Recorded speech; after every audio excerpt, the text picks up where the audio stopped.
Alright, hello everybody and welcome back to ASU's Learning Human event. My name is Holden Long. I'll be helping moderate the sessions today. We have a great session lined up for you this morning. It's entitled Mingle Outside the Cabin, Creating Online Community, and we're lucky to have Casey Francis as well as a panel of students here, and Lexi Townsend, to discuss this topic. So whenever you're ready, go ahead and take it away, Casey. Okay, the pressure is on. I am going to share my screen. Okay, confirming that you can see my screen now. Yep, okay. So as Holden said, this session is about creating online community within the higher education space.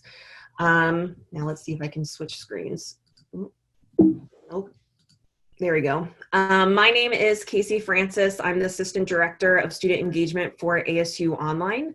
I've been with ASU for 10 years, and 8.5 of those years I've been with the online student population. I will confess that this is the first time in 3 months I've had mascara on, and also I have never presented at a conference. So if I start talking too fast, Lexi's gonna give me the signal, and hopefully this all goes well. The thing I'll say about my role is that I am charged with creating community space, and just like everyone else, COVID has really kind of changed the landscape of what that looks like. So I'm going to go over a lot of what we have done in the past, but then also give our students an opportunity to speak about what's happening currently. So for our agenda breakout, we're going to do quick intros and bios. I'm going to do those. I'm going to go over some of the pillars of engagement. So these are kind of the different buckets that we play in. Then I have a couple questions that we're going to put forth to our online student leaders. And really the thing that we're really most excited about is the Q&A with you all. So Lexi is going to be looking for your questions in the chat. Feel free to ask questions about any of the pillars as I go. Lexi will alert me to those and put those forth. But really also think about questions that you want to ask some of our online students, and we'll get to those closer to the end. Bless you, whoever is not muted. So who are our student panel today? We have a diverse group of students, both undergrad and grad, and they're all over the world. So Lawson's here with us today. He is the president of the LGBTQIA Sun Devils, and he's also one of the leaders of our student government advocacy group. We have Taryn, who is leading the effort to bring first Greek life to the online space through Kappa Tau Kappa, and she's also a member of the IDEA Student Society. We have Hajar, who's the outgoing president of Code Devils. She is also working on Greek life through Delta Sigma, and she's a member of the Society of Women of Engineers. We have Morgan, who is leading the effort to start up Psyched Up Sun Devils, which is a club for our largest major in undergrad, psychology. And she's also part of the IDEA Student Society. And finally, we have Ellie, who is the president of IDEAs and also working heavily in the student government piece, and is also part of the leadership for the LGBTQIA club here at ASU. So I'm excited to give them the opportunity to speak so that you don't just have to listen to me. Okay, so when I think about community, I think about kind of the different buckets where community forms. And for ASU, we really kind of focus on these 4 pieces: the community around academics, the community of students between our services, the culture of ASU, and the peer connections that online students can have with each other. And the 2 pieces that I'm really charged with are the culture piece and the peer connection piece. So that leads to the Sandbox Overview. So I really kind of work in 5 distinct areas. We have a large social media presence. We have a digital campus that we're actively building all the time. We take part in Snail Mail, which really cuts through the clutter. We work through different partnerships for events, and then we have the student-led community. And one of the reasons that we have so many different buckets that we're constantly playing in is one thing does not meet all the needs of any student group. So we work very hard to have simultaneous activities going through all these different kind of channels in order to serve as many students as possible. So now I'll go a little bit deeper into each one of these sections. So for social, we have our outward facing social media. So those are the big channels for ASU Online, and they encompass your classics, Facebook, Twitter, Instagram, and LinkedIn. And those we have really taken a lot of time to ensure that we understand the segmentation of those different populations, and we speak to those different populations differently. Most of these channels are heavy prospective students, with current students mixed in. But we know that our SCAP students are really more interested and engaged with Instagram. So we ensure that we speak to that audience there.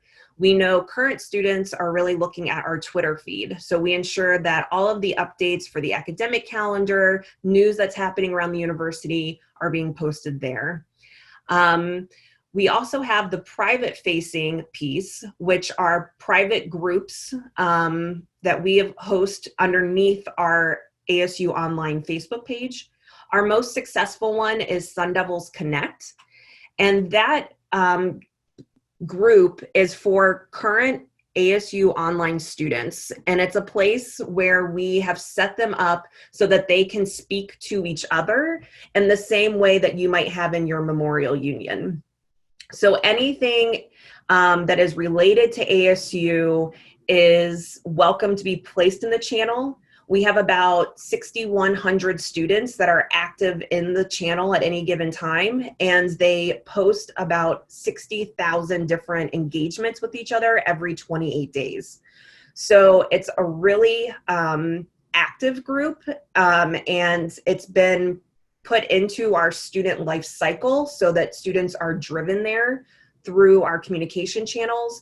And we've really seen a huge benefit in students being able to ask each other questions, cheer each other on, pick up each other when they're down, and then also kind of have these casual study breaks with each other where they're sharing memes, enjoying different conversations. The one thing that I will say about SDC is while they really love talking to each other, they don't really like talking to me.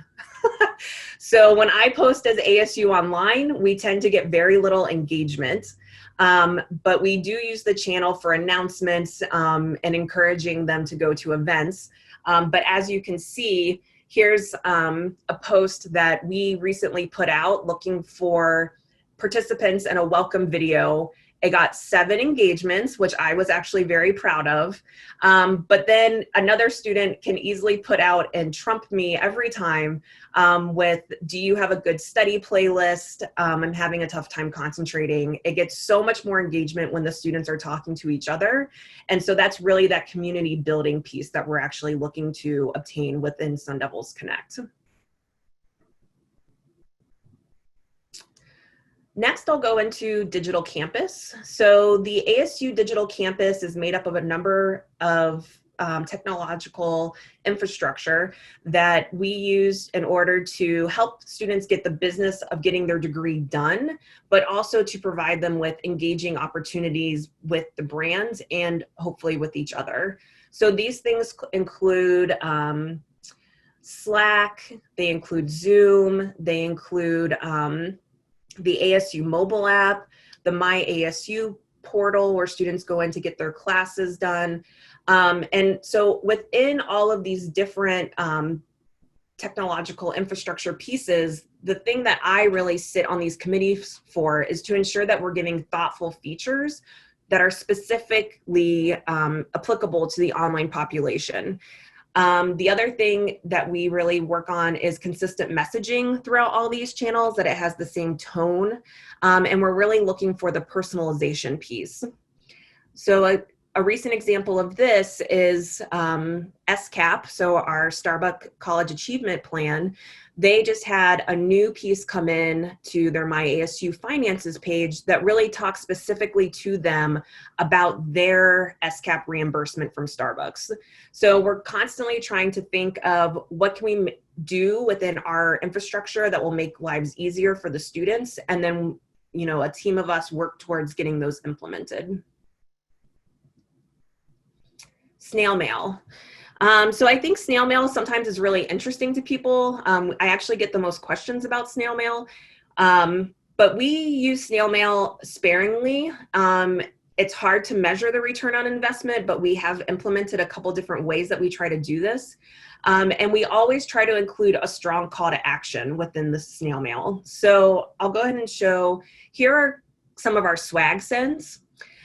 So these two pictures on the left show what we're currently sending out to students. And you can see that the pieces are branded with different ASU services. So for example, the hand that you use to open a jar says, do you need a hand? Contact tutoring. We have a picture frame magnet that also includes information about 360 Life Services, which is our counseling tool and resource tool for online students. And then we have another piece that speaks to, here are some things that you need to do today, but make sure you reach out to your success coach. So all of these are tagged with bit.ly links that we can track to see how they perform.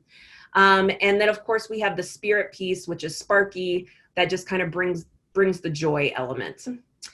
So we send these out at different times throughout the year, and for different reasons. We have been tracking students that are showing distress signals around COVID or around the riots or the protests in the US. And so then we send them swag that helps them connect back to some resources and also lets them know that ASU cares. We also have done swag sends specific to tutoring and academic resources for students that might be in high DEW courses. And we've done things around our Heritage Months where if you participate in a certain event around a certain topic, we'll send you swag that speaks to that topic so you can continue to represent. Now, I will say that sometimes students feel like we're a little too slow with the swag sends and they start creating their own swag bags and swag packages, which is what you see over there on the right. Elmo almost makes a good Sparky, but it's not quite right. But this student was really anxious to get his swag, and this post performed better than pretty much anything else that's ever been posted on SDC. So. Events. So events, you know, this slide, this isn't my first time giving this presentation, and I think that some of this stuff has changed a little bit since COVID. But in general, I'll say that there's two people, Lexi and I, that are working on student engagement, and we have 40,000 students enrolled at any given time. So we're always looking at ways that the two of us can kind of extend our bandwidth. So when we're looking at events, we're really looking at utilizing the networks around the university. We are always looking for a variety of topics because, again, no one topic is going to appeal to all of our students. And we recognize the value of the non-attendee. And I'll just pause there to give a little story. So before COVID, I would semi-regularly be going to the ASU offices in Santa Monica to host events. And it wouldn't be uncommon to have 250 students say that they're going to attend, and then have 75 students show up. So while that is a blow to my personal self-esteem, and also makes the catering order a little difficult, when we survey the students afterwards who didn't come, we resoundingly hear, I'm sorry I couldn't make it, but the fact that ASU is willing to travel to see us makes a huge difference. It makes us feel like the university cares about us, that they see us. And so we take a lot of pride in that we're able to build affinity just by showing up. And we see that time and time again, regardless of where we go in the country. So the 75 that do come have a great time. They leave with a lot of memories. And the other 125 that might not show up know that ASU cares enough that we make the effort to go out. So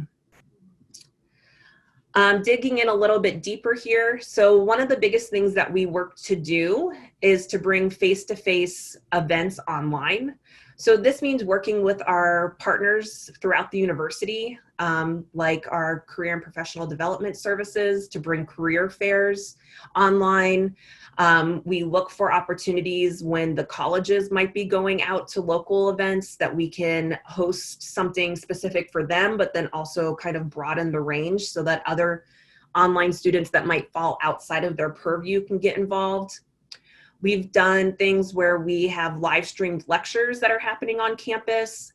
Of course, we have a lot around our graduation ceremonies, bringing those for the face-to-face online student who's coming to campus for the first time, giving them a unique experience, but also creating a social aspect, a swag package, and the live streaming of ceremonies for those that are graduating from home. We do a lot around homecoming. We live stream all the events that are happening on campus for homecoming. And then we also have something called Open Door at ASU. And so we make an effort to go out to those open houses when all the labs open their doors to the public and ensure that we're engaging with those experiments and demonstrations and bringing those to the online students through live streaming. Of course, our Alumni Association has chapters all over the country. So we work with them on things like athletic events, send-offs, anything that they are doing, the Pat Tillman runs that online students might be able to get involved in and be interested in, we partner with them. And then also we facilitate kind of face-to-face distance connections through a lot of the work that our student leaders are doing, and also through fun things like our pen pal efforts, providing students that want to do the snail mail cards on their own, the ability and the resources to do that on ASU specific postcards and things like that. Now, this piece is new for us. So as you can see from a lot of the prior things that I was talking about, it's really about the university connecting with the student, or the university showing up to provide the student with an experience. And that's kind of the direction that we've been working in since 2015 when I took over this role. But with COVID, we have actually seen a huge explosion in students coming forward saying that they want to lead community, and they have come up with a number of different initiatives that they are taking on. And so the university's role in this, my role in this, is to listen, respond, and to get out of their way. I would say that the work that has happened in the last 3 months is at the same level of the work that I've been doing and Lexi and I have been doing for the last 4 years. So I'm really excited to hear kind of their thoughts around some of these topics, and also to have your questions geared towards them. So here's just a small sample of some of the things. All of the students that are here represent these groups. And I can say that since May, when spring ended, that's when we really saw the explosion with Delta Sigma coming on, KTK coming on, student government came on, Psyched Up came on, and BU ASU came on. So out of the 6 things I'm showing you here, 5 of them have really kind of come together and come forward since just the end of the spring 2020 semester. So I'm going to ask a couple questions to our student panel, but please go ahead and put questions into the chat so that Lexi can pull those out too.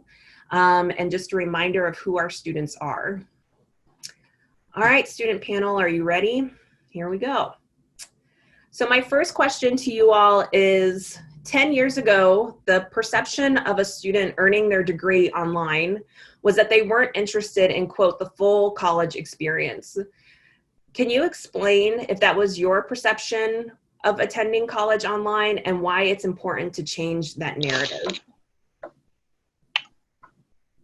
So for me, that wasn't my perception. I've always wanted the full college experience, but just with working full time and not having a lot of options for my degree, which is biological science, where I wasn't able to work full-time as well as go to school, online was my only choice necessarily.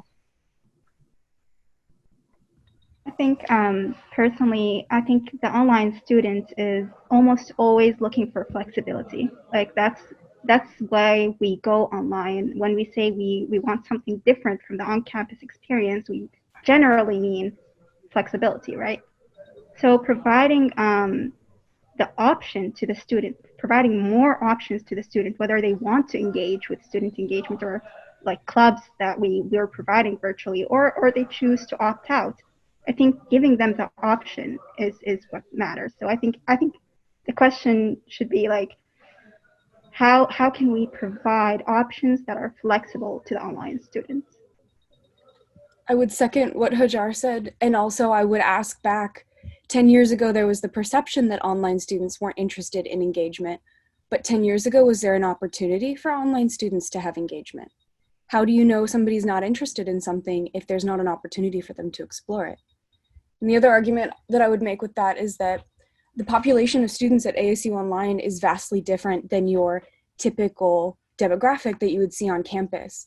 We work full-time, we're active duty military, we're parents, we are already settled in our career, and we're advancing our education to move up with our own plans. So do you have events that are offered outside of a Monday through Friday, 9 to 5?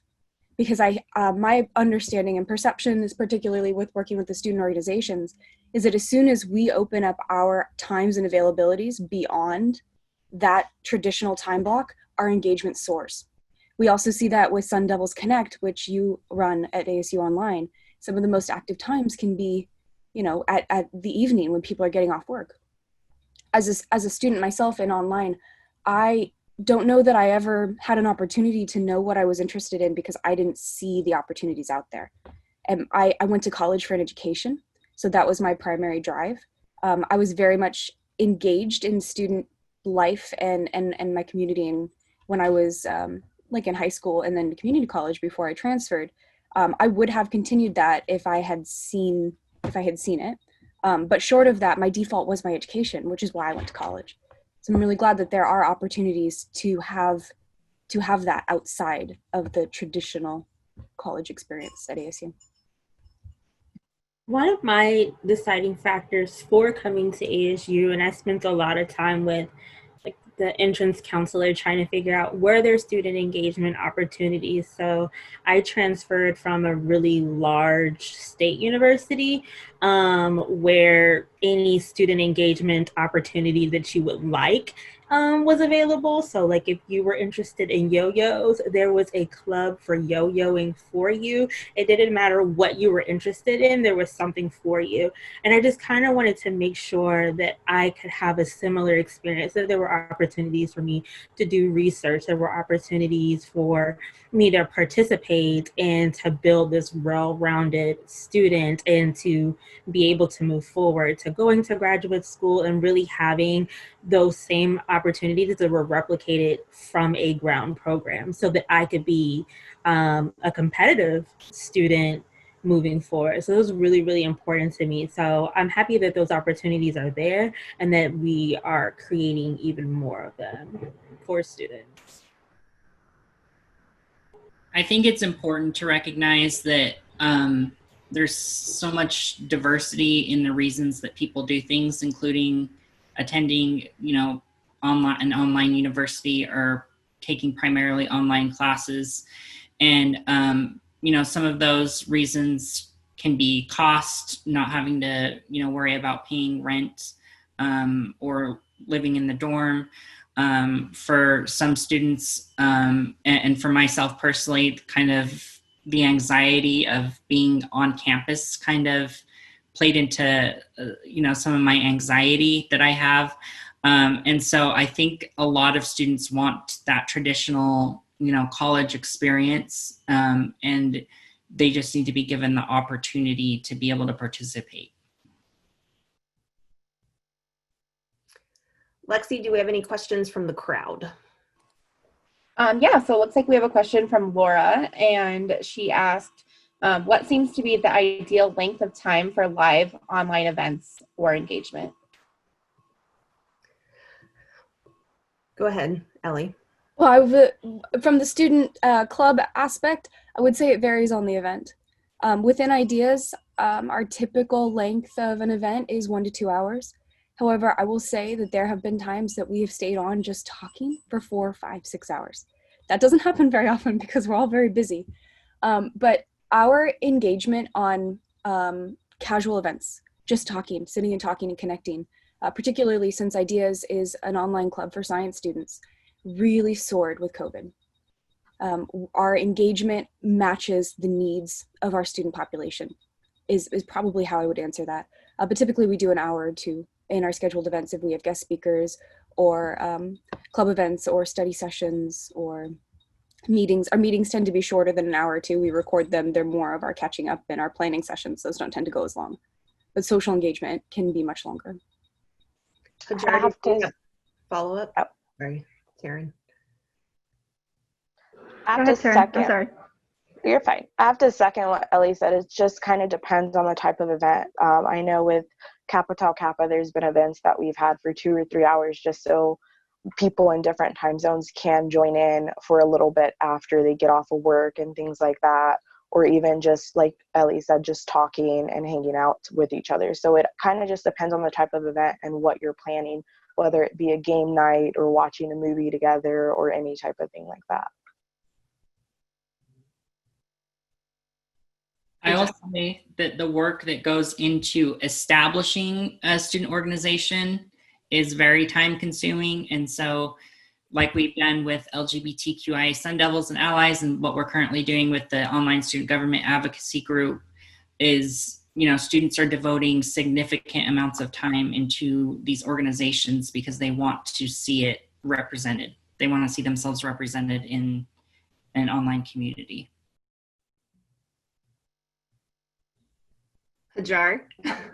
I would echo what they said. Definitely, with Code Devils, we have over 800 members, and over the past, well, Code Devils did not erupt during COVID, but we started 4 years ago, and over the years, it has always been that the events have always been as flexible as the students want them. So we will send out a poll: do you want this event or that event? And they answer, and then we'll send out when we want to start the event, and sometimes it's going to take an hour or two, and the crowd just dwindles, and sometimes it's going to take 4 or 5 hours. The nice thing about online events is that we don't have to rent out a venue. We already have a venue, and it's free, and they can stay on it as long as they want. So that type of flexibility, I think people really appreciate it, that they can come in and go out, no pressure, and stay as long as they want. That's the beauty of online events. We also typically tend to do them as windows, like Taryn was saying, for people in different time zones. So and how we do that is that the person running the event, which is typically going to be your student officers, they commit to a certain chunk of time that they will be there, and that event will be live for that duration of time, and then people can come in. I don't know about some of the other clubs, but anything that's not an informal speech, informal conversation was what I was trying to say, we record. Because you're not going to be able to get one single time that can capture everybody in every time zone, particularly with the larger clubs. So we record them, and they're viewable later. Lexi, do we have another question? Yep, we have a couple more questions that came in. So first, James asked, have your student communities embraced Slack for communication? So I think we are starting to see the rise of Slack for the student communities. Most of our student communities start on Facebook, and they kind of branch out from SDC. So one of the things that happened after spring 2020 was Lexi and I started noticing all of these Facebook groups popping up, and they would pop up into SDC for any number of topics: SCAP students, Uber students, English majors, help with Math 117.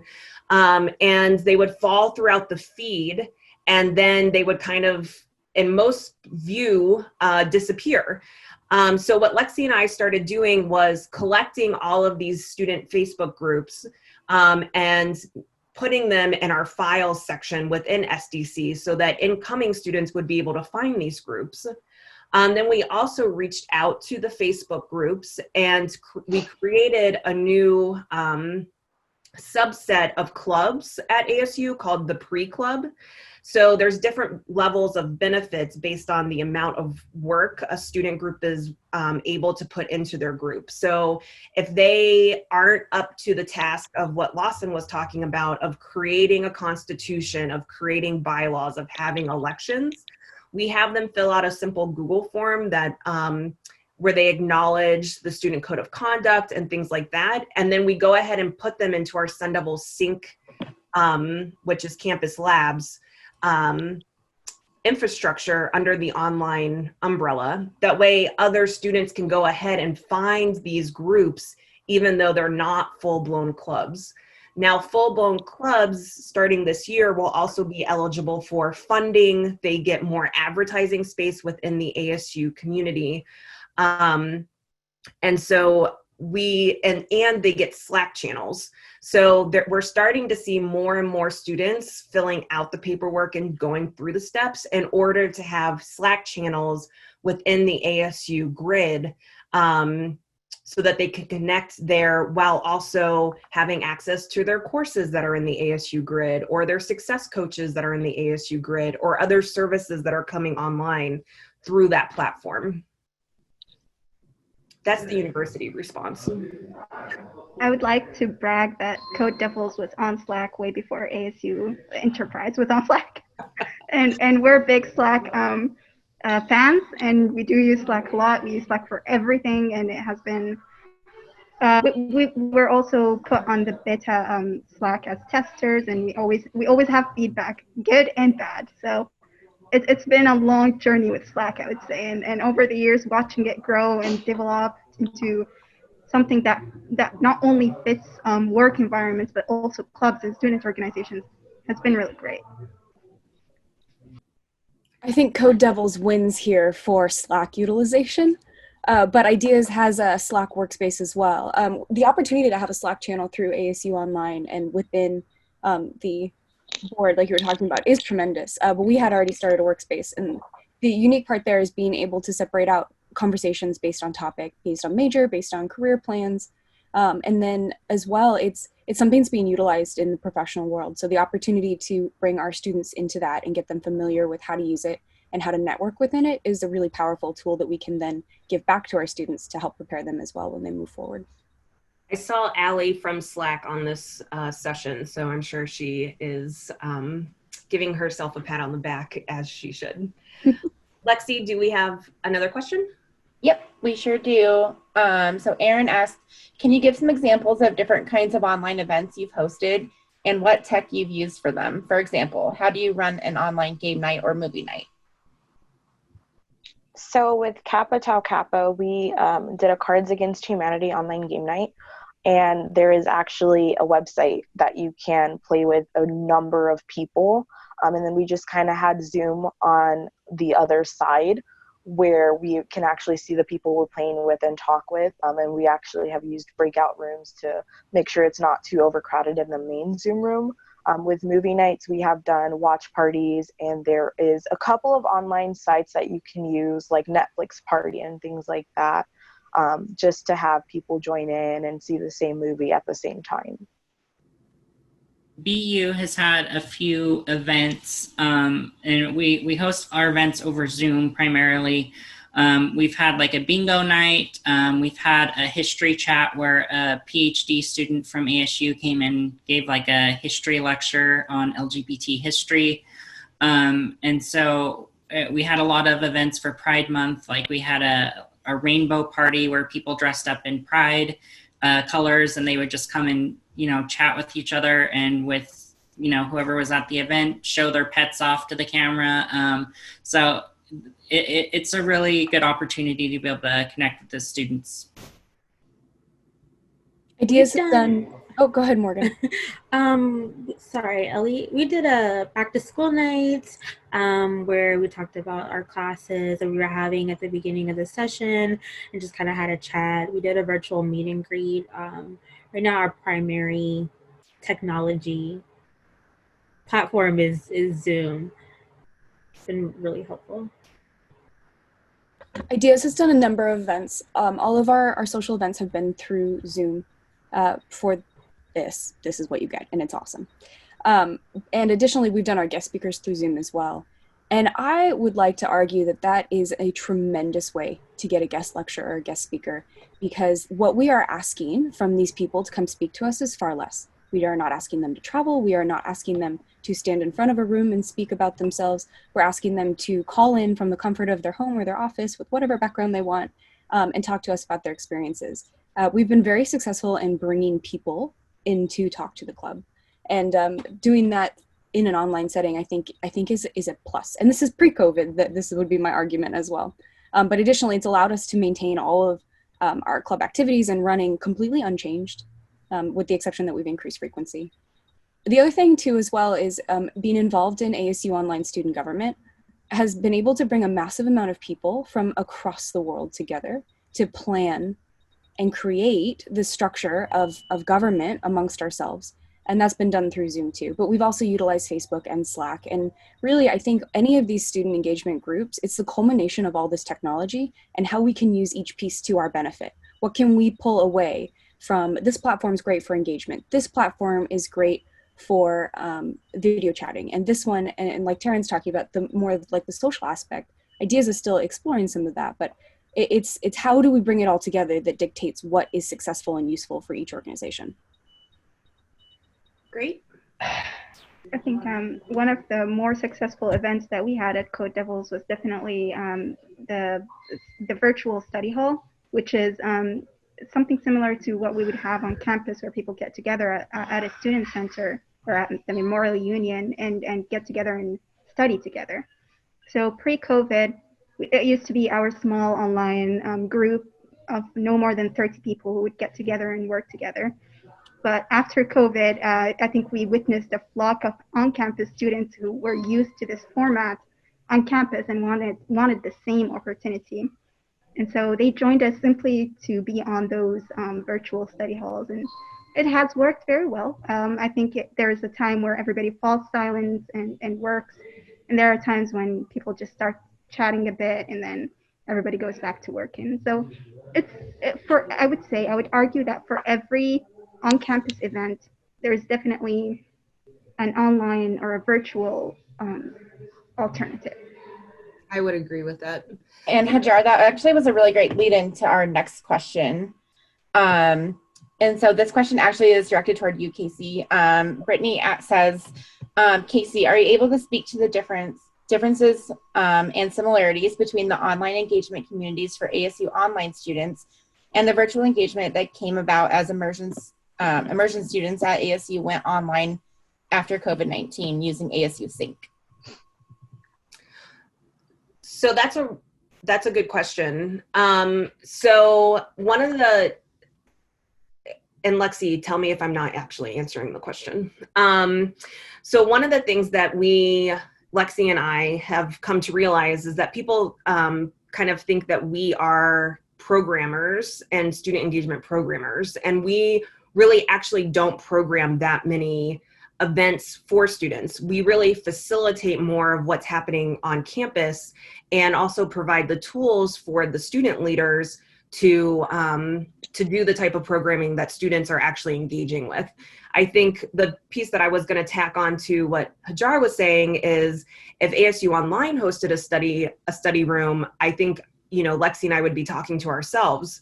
But when students go ahead and start leading this stuff, we see a lot more engagement, which is one of the reasons why we just try to get out of the way, provide them with concepts and ideas, and let them run forward with it. As ASU Sync kind of becomes more and more of a reality for us, the switch was hard. It was, we're all here on campus one day and then no one's on campus. So our counterparts on campus through the EOS student engagement group did not have lead time necessarily to start building out all these programs that they've been doing on campus online. And I think that they're working through that right now for the fall, and coming up with things for Welcome Week and all of these activities that we've typically done in person virtually. The real opportunity for our students that are studying fully online and have been for years is that there's so many more doors open now for them to get involved in things that were classically seen as a campus activity. And I think that that's going to be far reaching even after COVID is over, that there has been a fundamental shift in thought that not only is it possible, but it's engaging, and it builds affinity. And it's not just looking at our, I'm going to throw out the number, 60,000 students on campus. Not sure how close I am to right, but it's also for the 40,000 that we have studying online. Lexi, do we have another question, or should I do one of my pre-mades? So one last question just came in. So Laura asked, what kind of FERPA considerations, if any, need to be considered in setting up groups? So for FERPA, we were actually talking about this last night with the student government piece. So online students within the club and org space,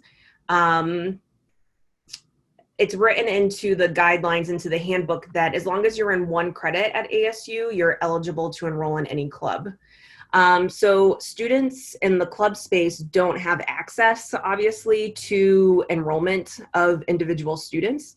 So it's really on the enrollee into the club, the participant, to be honest in that regard. For things like student government, we're talking about, there's GPA requirements, there's number of credits that you've taken at ASU requirements, and there's current enrolled requirements. And so while my role in the student government piece is really to facilitate conversation and to help the students get in front of the right leaders to make decisions, our ongoing role will be to have, when they have students applying to run for office, that information will come through us. And we're talking about, do the students that would apply for student government would need to acknowledge that information would be shared, confirming only that they do meet the GPA requirements and the enrollment requirements and things like that. So we haven't run into a lot of FERPA issues. Students that opt into these groups and share their information, of course, that's their prerogative. And we actually see a lot of very blatant, honest sharing around grades and things like that in SDC. People post what their grades are, they post what their classes are. And that's, if they want to share, they're allowed to share. I could also speak to that from the student club side, if that's of interest. Sure. Setting up ideas a year ago, this was a big conversation we had. How do we verify that people are who they say they are when you're going through social media, when you are building a club through Facebook? How do I know who you are? What do I have a right to ask as a student?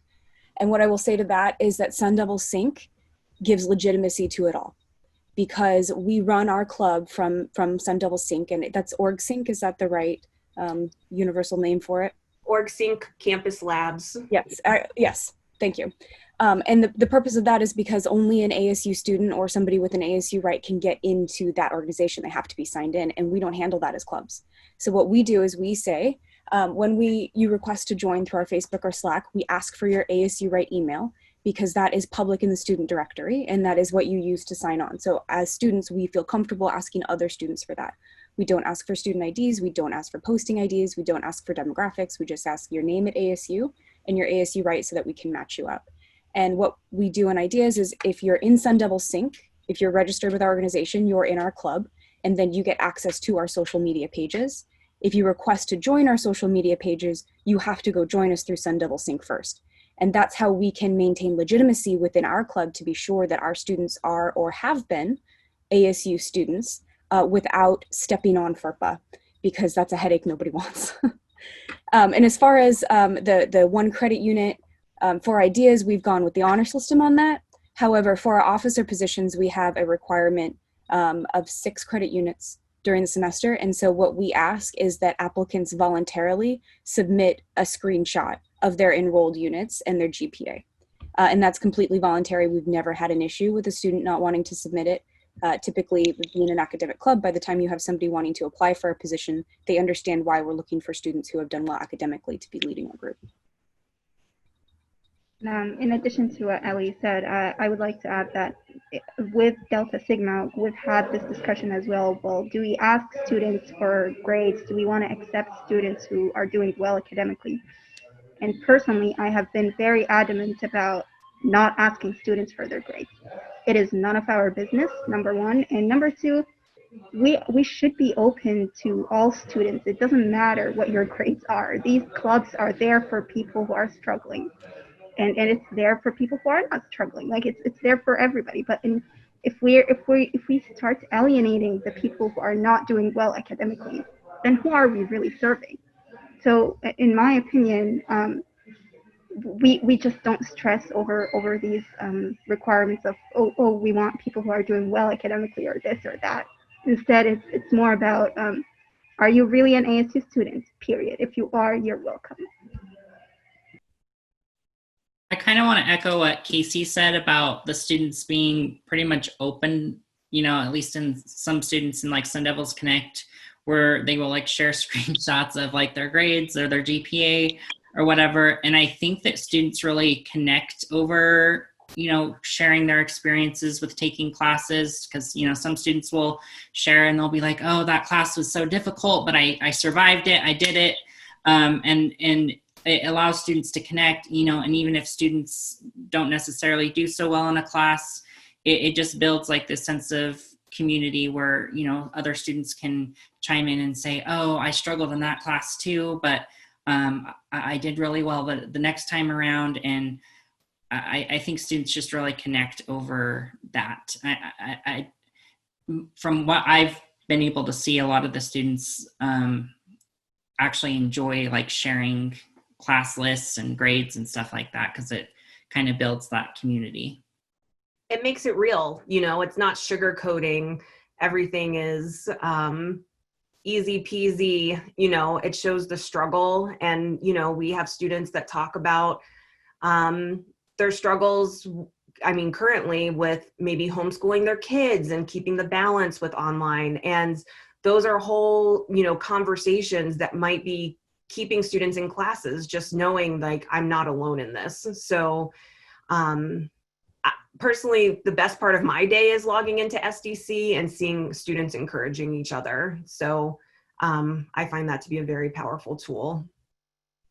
I wanted to say something based on your previous presentation, which you were talking about the ASU Online posts don't get engagement.